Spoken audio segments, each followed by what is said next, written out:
4 अप्रैल की मुनासिबत से मजमून का उन्वान है जिंदा है भुट्टो जिंदा है। 4 अप्रैल के उभरते सूरज की किरणें गढ़ी खुदाबख्श के दर दीवार को मजीद उदास कर देती हैं। आज के दिन पाकिस्तान के शहरों, गोठों और कचड़ियों में रहने वाले गमज़दा अफराद को यूं लगता है गोया उनके आंगन में सेंट्रल जेल रावलपिंडी से आई वो मैयत रखी है जिसे देखकर उन्हें अपने बेयारो मददगार होने का दुख खा गया था।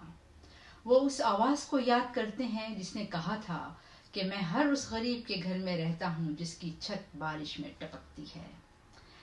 ये पाकिस्तान के पहले मुंतखब वजीर आजम जुल्फ़िकार अली भुट्टो की आवाज़ थी जिसे कातिल ने 4 अप्रैल 1979 की बदबख्त रात के अंधेरे में बावर्दी पहरेदारों की निगरानी में दफन करवाने ये सोचकर भेजा था कि इस पहर रात पर रोने वाला कोई न होगा।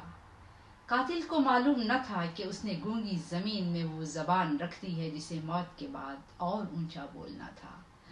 वो जिसने उसको लहद में रख के लहद के मुंह पे चटान रख दी, वो याद रखे कि उसने गूंगी जमीन के मुंह में जबान रख दी। अशरे गुजर जाने के बावजूद अब तक उस अंधेरी रात का मातम जारी है। आज भी 4 अप्रैल की कयामत को याद करके अहले दिल का सीना गम की शिद्दत से फटा जाता है और आंख से बहते आंसू थम कर नहीं देते कि आज उन्होंने उस इंसान को हमेशा के लिए खो दिया था जिसका दिल उनके लिए धड़कता था। मोहब्बत का आसमां भुट्टो गरीब किसानों, मजदूरों और मेहनत कश तबके का हीरो बनकर सामने आया, बेआवाजों की सदा बनकर उभरा और काफिला जमहूर का मीरे कारवां बनकर चला। अपने मुल्क के मजलूम और महकूम अवाम के लिए कुछ कर गुजारने का अज़्म लिए एक ज़हीन और फतीन सियासतदान बेरहम साम्राज्यी कुव्वतों की भयानक मनसूबाबंदी का शिकार हो गया था। 20वीं सदी का सोशल डेमोक्रेट जुल्फ़िकार अली भुट्टो सिर्फ सियासतदान होता तो यूं अपने पहरेदारों के हाथों न मारा जाता। ओरियाना फ्लाची को इंटरव्यू देते हुए भुट्टो ने कहा था कि सियासत करने को आदमी के सीने में शायरी की लगन जरूरी है।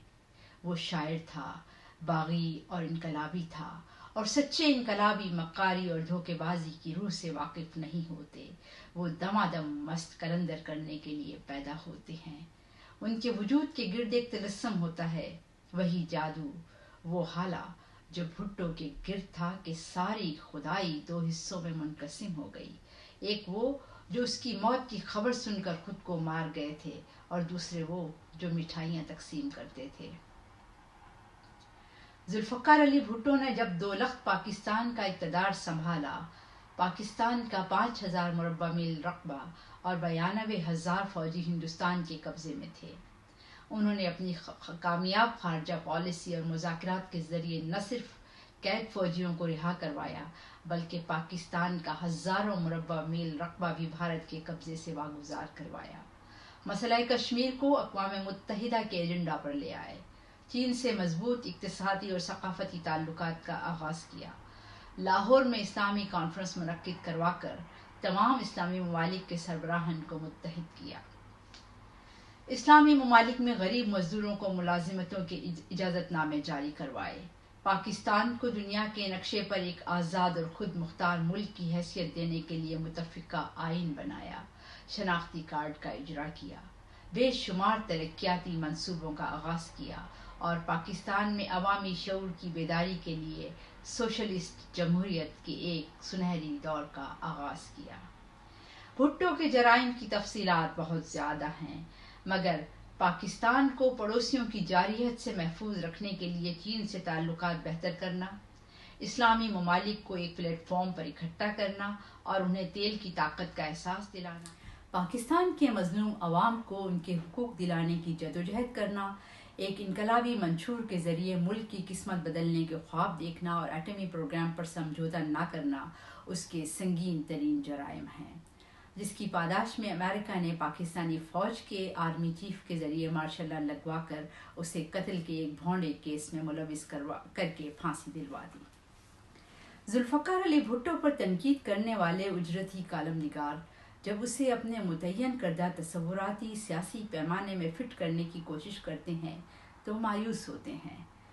آپ اگر بھٹو کا موازنہ سیاسی ضرورت کے تحت بنائے گئے سیاسی مہروں کے ساتھ کریں گے تو یہ ناانصافی ہوگی۔ اس دنیا کے وہ تمام انقلابی فلسفی دانا اور حق گو جنہوں نے موت کی آنکھوں میں آنکھیں ڈال کر جرأت اظہار کا عملی مظاہرہ کیا، بھٹو ان کے ساتھ کھڑا ہے۔ آپ ذوالفقار علی بھٹو کو سقراط اور حسین بن علی بن ابی طالب کی جرأت انکار کی کسوٹی پر پرکھیے، جس میں وہ سربلند و سرفراز ہے۔ کیا حسین بن علی کے لیے یزید کی بیعت کرنا اور اپنا خاندان بچا کر براعت حاصل کرنا مشکل تھا؟ کیا سقراط کے لیے ممکن نہ تھا کہ وہ ہیملاک پینے کے بجائے بنواس لے کر کچھ سال اور جی لیتا؟ لیکن اس نے صدیوں کی زندگی کا چناؤ کیا۔ بالکل ایسے ہی بھٹو کے لیے بھی زندہ رہنے کے راستے کھلے تھے، مگر پھر